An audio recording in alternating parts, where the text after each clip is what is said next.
So, on Christmas Eve, if you weren't here, the eagle landed. We got Jesus to Bethlehem, and we went through the events of the actual birth of Christ, and we, having got to that piece, and finally as the shepherds came and surrounded him, we faded to black. Now, actually, that event in Bethlehem and the birth of Christ, it starts what you might call a liturgical clock.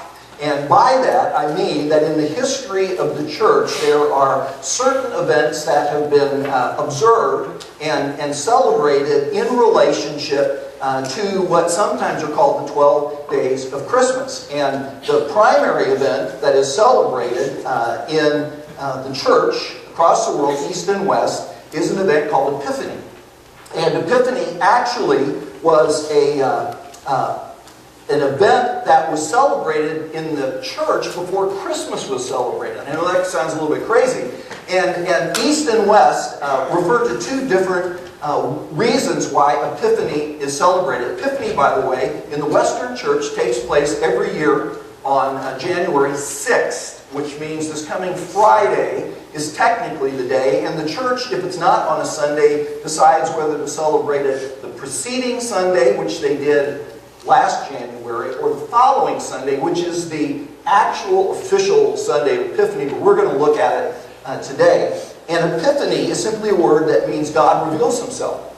And so in the West, the event that is celebrated is the coming of the Magi to the child Jesus. And it doesn't take place on Christmas Eve, like so many of our stories make it. It happens a little bit later, probably much later than even in the 2-week frame, the 12 days of Christmas, we refer to them as. But it refers to the fact that the Magi are non-Jewish. They're Gentile noblemen. We'll look at who they really are, probably not kings. So our song is a little off, but it's a pretty good song anyway. But they come, and what it is that you see, in a sense, the revelation of the good news of Jesus Christ to the non-Jewish world. And that was what Epiphany, why it's celebrated in the Western church. In the Eastern church, sometimes that, but it's interesting because originally Epiphany was celebrated as a celebration of Jesus' baptism by John the Baptist, and the fact that it's when he's baptized and God speaks and the Holy Spirit comes upon him, that his deity is revealed to the world, and Epiphany was a celebration of that. And actually in the Eastern church, it's a real big day. Lots of people get baptized on that day because they celebrate Jesus' birth. So we're going to look at this event today, and it's a great story, and it's one of those stories that we know so well, and yet there's things in here that probably we don't often think about. And it's a scene that has 4 little beats inside of it. So 4 little scenes inside the bigger scene, and the text we're going to look at is in the 2nd chapter of the Gospel of Matthew, which is the only gospel that records this particular story. And we read this. After Jesus was born in Bethlehem in Judea, during the time of King Herod, Magi from the east came to Jerusalem and asked, "Where is the one who has been born King of the Jews? We saw his star in the east and have come to worship him." When King Herod heard this, he was disturbed, and all Jerusalem with him. And when he called together all the people's chief priests and teachers of the law, he asked them where the Christ was to be born, where the Messiah was to be born. "In Bethlehem in Judea," they replied, "for this is what the prophet has written." And then they quote Micah 5:2 that we looked at on Christmas Eve and Christmas Day. "But you, Bethlehem, in the land of Judah, are by no means least among the rulers of Judah, for out of you will come a ruler who will be the shepherd of my people Israel." Then Herod called the Magi secretly and found out from them the exact time the star had appeared. He sent them to Bethlehem and said, "Go and make a careful search for the child, and as soon as you find him, report to me, so that I too may go and worship him." And after they'd heard the king, they went on their way, and the star they'd seen in the east went ahead of them until it stopped over the place where the child was. And when they saw the star, they were overjoyed. And on coming to the house, they saw the child with his mother Mary, and they bowed down and worshipped him. Then they opened their treasures and presented him with gifts of gold and of incense and of myrrh. And having been warned in a dream not to go back to Herod, they returned to their country by another route. So, if I was telling the story, or if we were making it as a movie, the screen is gone black after the birth. I would, perhaps as we're watching the screen, little twinkles might begin to appear, and what we're going to do is we're looking and we're going to create the sky, and then I might do something like this, and we're going to see if this clip works or not.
It didn't quite go like this, but I thought it was close. Anyway, but I go to this scene that kind of creates this cosmic sort of an experience. By the way, that piece of music was written by Richard Strauss in the 1800s, and it's part of a piece that he wrote called "Thus or Also Spoke Zarathustra." And actually, you won't believe this, but it ties into what I'm going to talk about later. So, I mean, you just got to trust me. Everything will come together by the end. Okay? All right.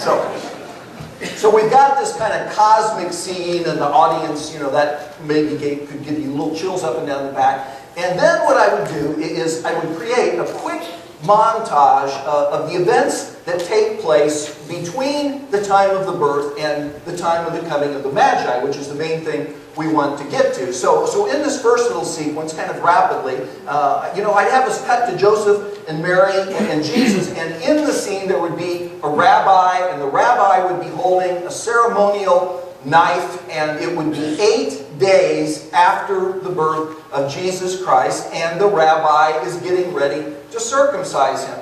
These events, by the way, are found in Luke chapter 2 and not in Matthew. So you've got to put the two texts together to get the whole story. And as the rabbi is just about to circumcise him, this is the point in time when a Jewish baby, male baby, was given his name. And so the only dialogue in the scene would simply be Joseph speaking and saying, "His name is Yeshua," which we translate Jesus, and the rabbi goes in for the cut, and baby Jesus cries. I promise. Okay. Then we cut to a scene with Joseph and Mary and Jesus, and they're at the temple. And we're watching them walking through the temple courtyard, and Mary's carrying the baby, and Joseph is carrying a little wooden cage, and inside the little wooden cage there are 2 doves. Part of what they had to do with Jesus, and this probably takes place about at the 40 to 80 day mark, because there were ceremonially reasons why after having a child you had to wait to go to the temple. But because Jesus is their firstborn male, they have to redeem him. He belongs to God, and part of the Jewish law was that you had to go and offer a sacrifice. It was like, buying your firstborn back because he belonged to God. And normally, what you would, if you were sort of a normal, let's say middle class, working person in this particular culture, upper class, a little wealthier, whatever, you would bring a lamb and a dove to offer in sacrifice. But the law recognized that people might not be able to do that. And if they were poor, what was called the offering of the poor was instead you could bring 2 doves. And what this tells us is that Jesus, along with being born into a very sort of insignificant place in the world at the time, was really born into a relatively poor family. So we're watching them. They're walking across the courtyard. They're carrying their sacrifice. And as they walk through the courts, we see them approached by an older couple. And this is a really kind of a cool little scene. I'm not going to go into it. I can spend quite a bit of time. You should go back and read Luke chapter 2. We see an older couple approaching them. The man is quite old. Actually, so is the woman. But from reading the context, he's ready to die, basically. But God has made him a promise, and the promise is he won't die till he sees Messiah. And the woman is a prophetess. She is somewhere between 84 and 91 years old, so she's quite old also. And they both come and they look at the baby, and there's some great text in the scriptures, but I'm just in the scene because it's a montage and we're cutting quick. I'm going to have them look at the baby, look at Joseph and Mary, and tears of joy just stream down their faces, and then boom, we're going to cut. And we're cutting to the second beat, and suddenly what we're going to see is we're going to see a caravan coming across sort of a desolate landscape, really probably at this point where we are not quite this desolate, but as we watch this caravan move across the landscape, we kind of zero in and we see a group of more exotic, Eastern-looking men in front of this caravan, and they stop. And we're looking at them, and they're looking at something, and we can't quite see what it is. And then we switch our camera angle to their point of view, and what they're looking at are the walls of Jerusalem. And of course, these are the Magi. Quickly, I would cut inside the gates, and we would see this, again, exotic caravan coming into Jerusalem through the gates, one of the gates of the city, and obviously people would really gather around them, because it was a little bit of a strange sight. I mean, not totally uncommon, but according to some of the records, what you have here are Persians and Babylonians and Arabians and Africans, all appearing, relatively wealthy, and all mixed into some group that has converged perhaps somewhere on the route into Jerusalem. And as the crowds surround them, they begin to ask the question, where is the one who's been born King of the Jews? Now let's freeze it for a minute and talk for a minute about who are these guys. And it's quite an interesting study, actually. The text identifies them as Magi, and we, I think the Old King James translated the word as wise men. It really was a kind of a title, and it comes from a Greek word, magus, and the plural being magoi, because the G is hard in Greek. It isn't a J sound. And this is the plural form of this word, and the singular simply being this. And it was a word that really had quite ancient roots. As a matter of fact, there's a tie-in here, as we're going to see, all the way back to the time of Daniel, when Daniel is in Babylon. And in the second chapter of Daniel, after Daniel has interpreted King Nebuchadnezzar's dream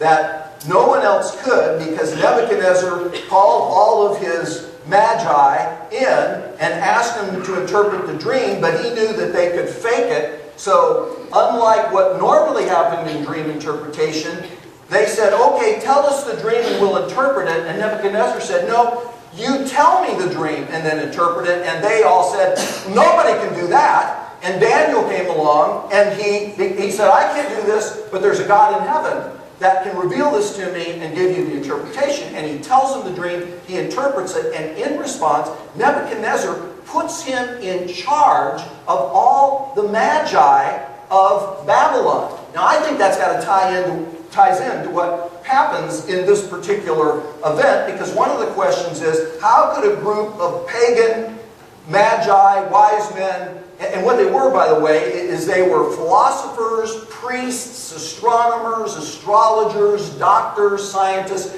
They were the seekers after truth and wisdom in their culture, and yet they're non-Jewish, so they're pagan. And so you ask, how could a bunch of pagan astronomers and scientists got it so right, and yet nobody apparently in Israel has figured out that it's the time and the place, let's go find him. And so they ask the question, kind of like everybody should know, where is the king of the Jews? Now, we're told they're from the east, and there's some options here. It can mean a number of things, and there have been a lot of speculation, a lot of research done about these guys, but frankly, they could have come from Babylon or the area of ancient Persia, which is a little further east. They're actually in the Mede Empire, which was conquered by the Persians and became known as the Medo-Persian Empire. There was a tribe of Medes that were, the name of the tribe was the Magi. And out of that tribe came a famous religious leader of the area, a guy by the name of Zoroaster. And by the time of the birth of Christ, the predominant religion of this area of the world was probably Zoroastrianism. And I'm not going to go into a big, long, detailed explanation of that. It had pushed paganism in a direction that I would say was predominantly more biblical. And it had the concept of a supreme being versus a lot of, minor deities. And it had the concept of a battle between evil and good in the world, and the idea that good was going to win. In that area of the world, as well as Israel, historians tell us that there was sort of this expectation that something big was getting ready to happen, and that some king was going to be born. And so it's from this region, from the east, literally, and later, all kinds of ideas and theories have come up. Some believe that one of them was from China, because the literal word for east there is where the sun rises. And so they come, and it was just, it was referred to the east, but, again, when you think of where the sun rises, some people speculated that, maybe one of them was from Babylon, maybe one from Persia, maybe one from Arabia, maybe one from China. We, frankly, really don't know. But by the way, Zoroaster's is a transliteration into English out of German of the word Zarathustra. See how this all ties together? Okay. The Strauss music piece, Thus Spake Zarathustra, is a reference back to Zoroaster, but it goes through Friedrich Nietzsche, and that's way too complicated to explain today. So anyway, but there's some connection here all the way back to this part of the world and to Daniel. How many of them were there? Well, we aren't told. We aren't told, and actually, the earliest tradition said that there were 12 of them.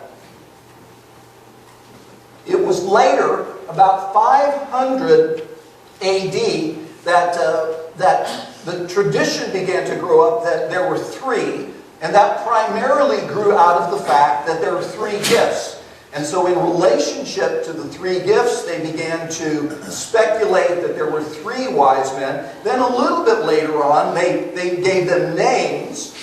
And so the names Melchior, Gaspar, and Balthazar, which are, again, if you hear the story and you hear those names were given later. And really into the Middle Ages, they began to be physically identified. Now, nobody knows this stuff, but somehow or other, tradition kind of sprang up. And the idea was that, or the way that they were described was that Melchior was an older man, white-haired, fair-skinned, and either from Babylon, now there's range here, either from Babylon or that he was the king of Arabia. So, you had all of these different, but he's identified in the tradition as the guy that brings gold to the child. The second, Gaspar, is a younger man in the tradition. And again, you have a range all the way from him being a Persian to him being the king of Tarsus. But he brings frankincense in the legend. And then the third, Balthazar, is described as a middle-aged black man, either from Arabia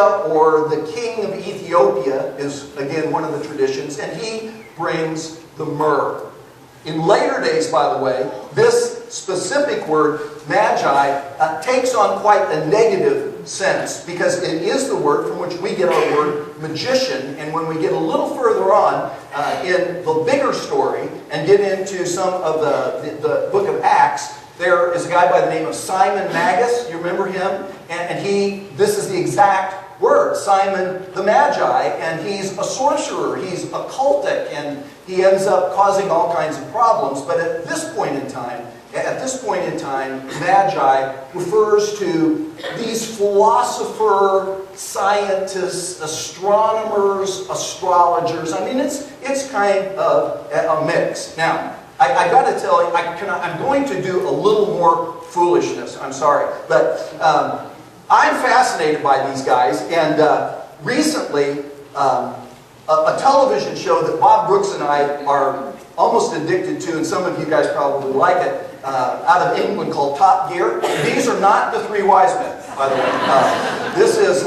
This is Jeremy, Richard, and James, and this is a crazy show because it's not only about cars, but every show, it seems like, the producers of the show come up with some absolutely bizarre thing for these three guys to do. And this was their Christmas special a year ago, where the producers came up with the idea that the three of them should drive the route of the wise men.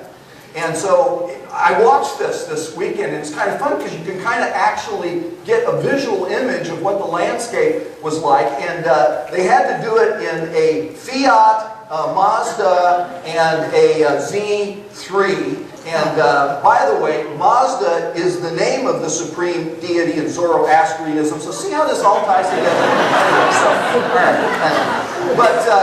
But they literally,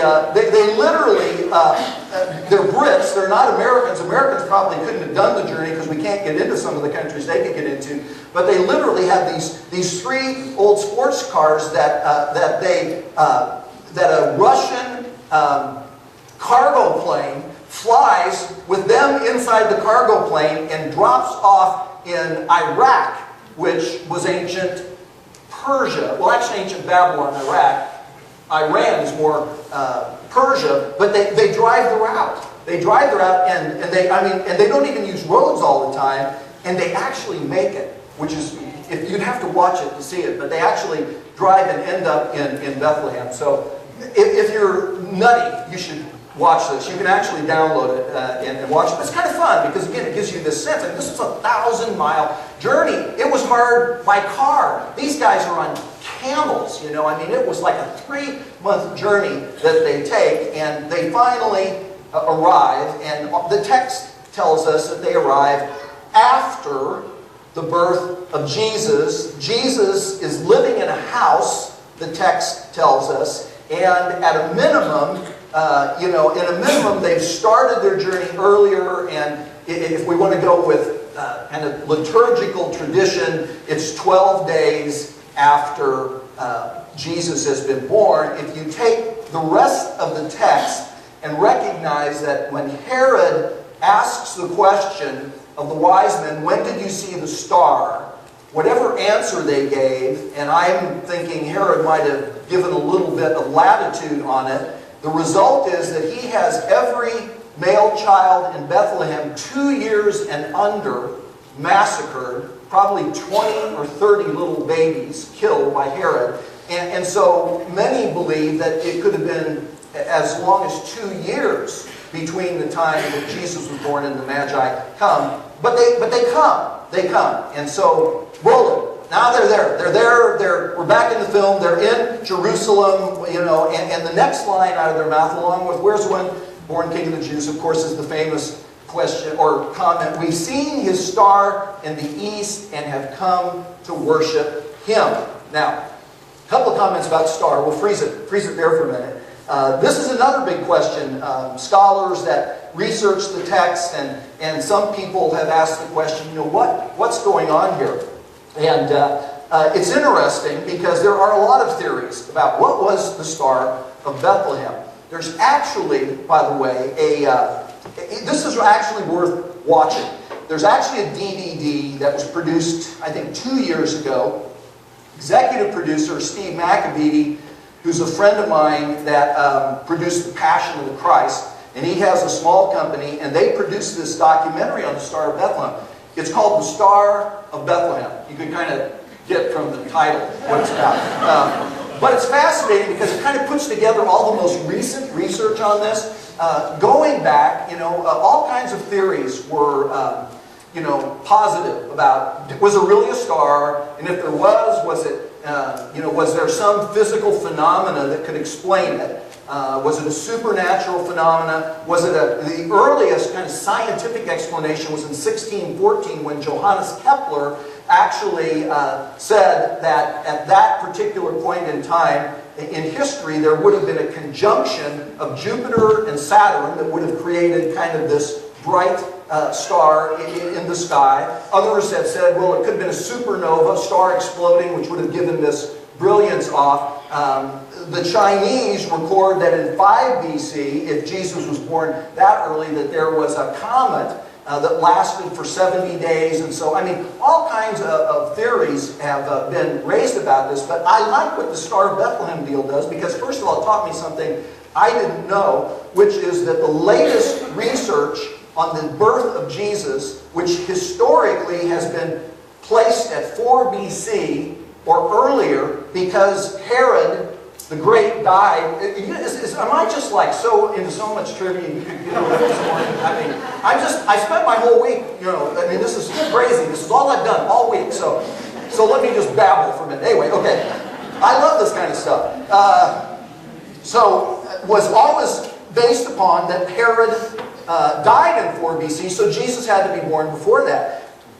That date was primarily based upon the work of the Jewish historian Josephus.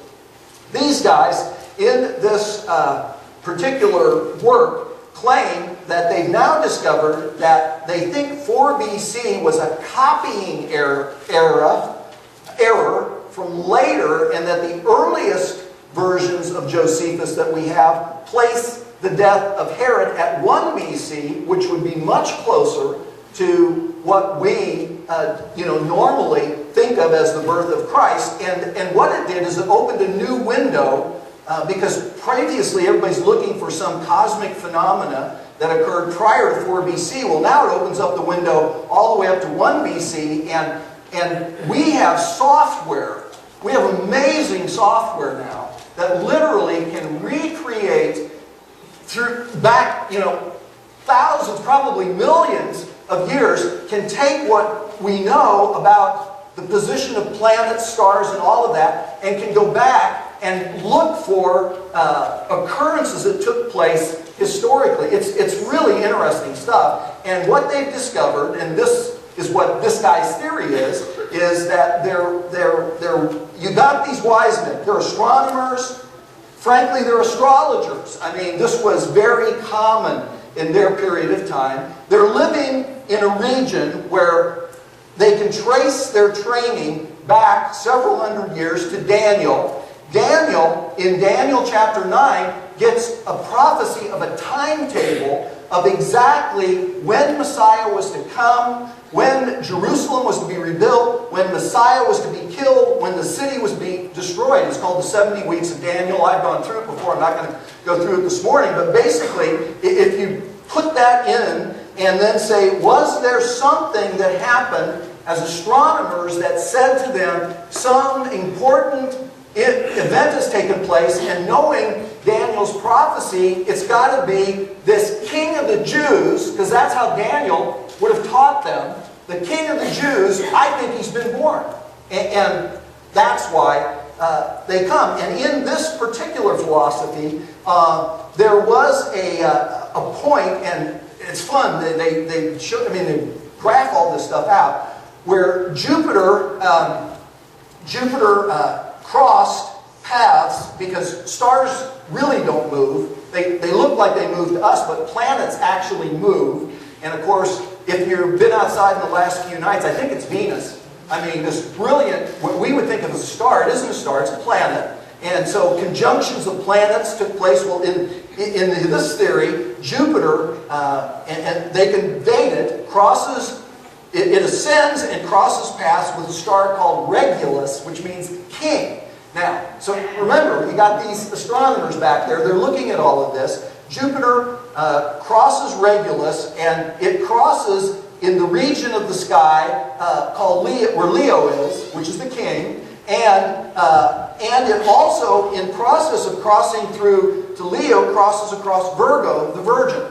So, if these guys have all of this data going on, and then the amazing thing is that they show is, so they would know, let's go, they would know probably Jerusalem. They're probably thinking, it's got to be Jerusalem. It's where Daniel told us that's where kings of the Jews live. And then you have a point actually, a little bit later, remember where it says that the star stopped over the place where the child was born. And they can show scientifically that what happens, because planets have like orbits. And Jupiter would rise on its orbit, and there would come a point in time when it would stop, and it would go into what's called retrograde. And it would look like it would be going back down, and then it would come to a point, and it constantly, in terms of our perception of it from the Earth, is doing this. And so there is literally a point in time where Jupiter crossing Regulus would come to a stop. And if these guys were watching this night after night, there literally could have been a time when the star stopped and they knew where we're supposed to be. And this guy, I don't know, he goes back and tracks it down and says that the date that happened was December 25th, 1 BC. So, anyway, I just think it's interesting. So, you can put it together. Who are these guys? Well, they come out of a region where they've got a lot of information, where they're probably looking at, does God, use that sort of a thing? Well, in their minds he does. And at the end of it, they come and ask, where is the child? Now, let's roll it. I think there's a point in time where nobody can answer their question. So I'm going to insert this, okay? At some point in time, after asking and not getting an answer, I would not be surprised. Now, the text says that Herod calls them. So word reaches Herod that that these people have come from the east, and they look wealthy, they might be powerful, we don't know who they are, but they're asking about where the king of the Jews is born. I could almost see them saying to the crowd, take us to Herod, because they would know who the king, quote, king of Israel was, and they would assume he would have the answer. But whatever it is, this is sort of just visually, take us to Herod, boom, and then we fade to black on the scene, which then leads us into the third beat in the scene. So we've got sort of these post-birth events, and then we've got the arrival of the Magi, and then the third kind of main little piece of the story is the Magi with Herod. And so, again, as we open back up, we go to Herod's palace, and then maybe cut inside to the throne room, and there we see Herod. This Karen Hines was cast in the Nativity. He's a great bad guy. Yeah, I mean, he does a good Herod, I'm sure. So anyway,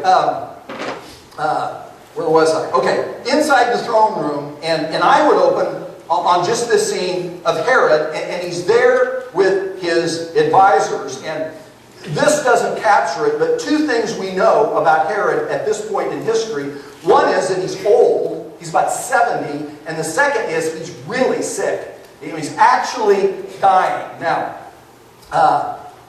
let's freeze it for a minute, okay? So we're in the throne room, see Herod, freeze it. Let me say just a word or two about Herod, because it's important. This is not the Herod, by the way, that is in the life of Christ and the crucifixion of Jesus. That's his son, Herod Antipas. This is Herod the Great. He's not really the king of the Jews, because the king of the Jews would come through the line of David.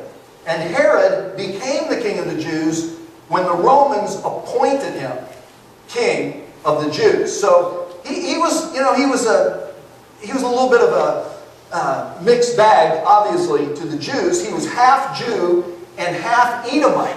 And so he wasn't even a full Jew, but he had served the Romans well. They make him king. Early in his reign, he's done some good stuff. He built the temple. So Herod's temple, this guy is responsible for. He kept the peace for the Romans for a long period of time. He had one extreme character flaw, and that was that he was insanely suspicious and jealous of his position. And the older he got, the worse it got. So he had killed off already. He killed off most of his adversaries just to become king.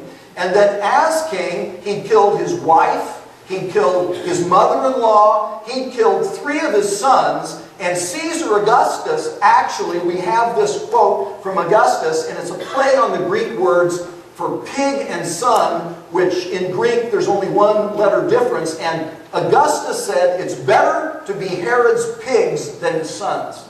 Okay? So this guy's crazy. He's crazy. He's sick and insanely jealous. And suddenly he gets this message. There are these guys from somewhere, and they want to know where's the one who's been born king of the Jews. And my image is that Herod goes ballistic. Okay? Roll it. We're inside the throne room. We see Herod, and I imagine him screaming, "King of the Jews! King of the Jews! I'm the king of the Jews!" Right. And then he turns to his advisors and contemptuous, just contemptuous. Where's this king to be born?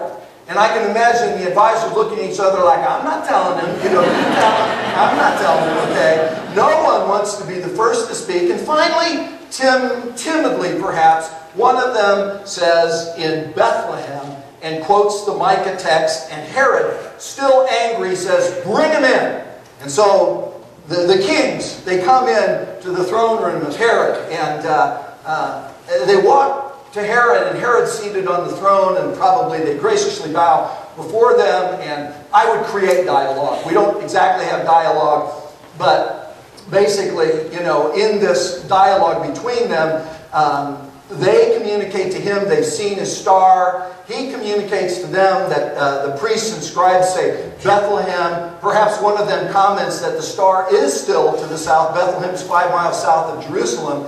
And Herod asks them, when did the star first appear? And, I might have the guy say something like, we've been tracking it in Babylon for a year. Because I can almost imagine in Herod's mind, year and younger, I'm killing the babies. Wait a minute, just to be safe, 2 years and under, I'm killing them all. So Herod then, lying through his teeth, says, when you find him, come tell me so I can go and pay homage also. Boom, we go to black.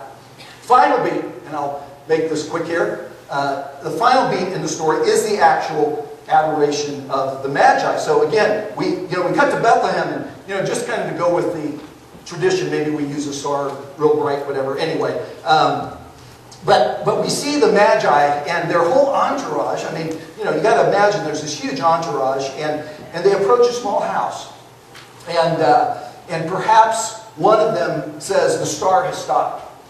Jupiter's gone into retrograde, and they know this is the house. And what happens is they approach the door, and they knock, and maybe Joseph opens the door, and he's thrown off guard. I mean, here is this whole entourage and these very foreign-looking people, and at least some of them appearing to be of very significant importance. And maybe Gaspar says, "We've come to see the child." And maybe Balthazar says, "We brought him gifts." And Joseph steps aside, and the three come in, perhaps with servants following them. And from their point of view, they see Mary with Jesus in her arms, and they fall on their knees in front of him and touch the ground with their foreheads, which was kind of the universal gesture of homage or worship. The word worship, it literally means to kneel down or to prostrate oneself. Our current word for that particular gesture is T-bone. I bought the t-shirt, I figured I should use it. Okay. But that's really, so they're down, they're worshiping, they're paying homage to him, and right at that moment, Epiphany has occurred. Okay? Epiphany has occurred. Non-Jews are worshiping the child as the Christ, as the Messiah. And you can almost imagine that, one of them, Melchior now, he raises his head and he motions to the servants, and they come and they bring perhaps, first a box, and Melchior places a small chest filled with gold coins in front of Jesus. And we know historically that gold was the gift for a king. And then a second one, let's say Gaspar, he sets another box down, and inside of it is incense. And incense, of course, is used in the whole process of worship, the altar of incense in the temple. And incense was a gift that was fit for a god.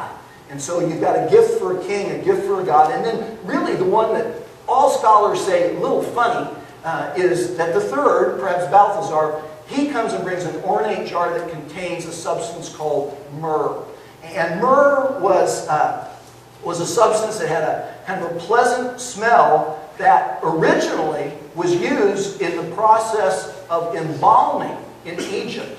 So when they mummified people, this was one of the primary ingredients, and the Jews had borrowed that, and when a Jew was buried, they would wrap him in strips of linen. This is how Jesus was buried. And in between the layers, they would put myrrh and other spices in to slow the decay and, frankly, to overpower the smell of a decomposing body. But it's a gift for a sacrifice. A sacrifice. And there's this cool little story, which I'm sure is not true, but I like it. It's a tradition that says that when they brought the gifts, they were testing the child. They didn't know exactly who he is, and so they put a gift for a king, a gift for a priest, and a gift for a sacrifice to see which of the three is this child. And the tradition is that the child reaches out and takes all three. And when he takes all three, regardless whether that's how it happened or not, but what we know is that Jesus is King of Kings, High Priest of Heaven, Savior of the world. All three of the gifts are important. And as they place the gifts, again, we fade to black. Cool thing I learned this week, by the way, as we close. There is also a tradition that when Thomas, the Apostle Thomas, is credited with taking the gospel to India and died there, actually. You can go today to where supposedly Thomas is buried. But on his way to India, he crossed through Babylon and Persia, and the tradition is that he met with the three wise men, and that they came to faith in Jesus and actually became bishops in the early Persian church. I think that's a cool story. I don't know whether it happened or not, but anyway, for what it's worth. Well, I'm going to close, but here, I think in this story, three takeaways. And I'm going to use these almost like New Year's resolutions. Unless you've already adopted the ones that Bob gave you earlier. Here's a couple of things that I think we could take away from each other. And here's the thought I kept having all week. I kept thinking, how strange is Christmas? It's Jesus' birthday, and we give each other presents. Now, can you imagine having a birthday party, and everybody comes to the birthday party, and they all give each other presents, but nobody gives you a present. Wouldn't that be a strange birthday party? So here's my thought. Christmas is a time when we give gifts to each other, but what if Epiphany is a time that we give gifts to Jesus, like it originally was? And for me, that gives me kind of three, if it's not resolutions, thoughts to contemplate. And here's what I would suggest for 2012. First one is this: give Jesus your goal. I think this is very practical. And I would challenge you to be faithful. This would be the kind of the resolution, to be faithful in your financial stewardship this year. And here's a question I'm going to ask myself, is just this: how can I give Jesus more in 2012? How can I increase my giving? Give Jesus your goal. Okay? Very practical. Second takeaway, I think, is this: give Jesus your incense. Incense is, again, an object of worship. And the question that I would challenge you with is to ask yourself, as I'm going to ask myself, how can I be a better worshiper in 2012? The verse that came to my mind immediately when I asked the question was out of Romans 12, where Paul says, present yourselves as living sacrifices, give yourself holy and pleasing to God, which is your true spiritual act of worship. So how can I give myself more to Jesus? How can I be a better worshiper? And then the third takeaway, obviously, give Jesus your myrrh. And the idea simply is this, is that if that talks about sacrifice, then how can I learn to die more to myself and live more for Christ in 2012? Give Jesus your gold, give him your incense, give him your myrrh, and if you give those three gifts to Jesus in 2012, you know what he will give you in return? Everything.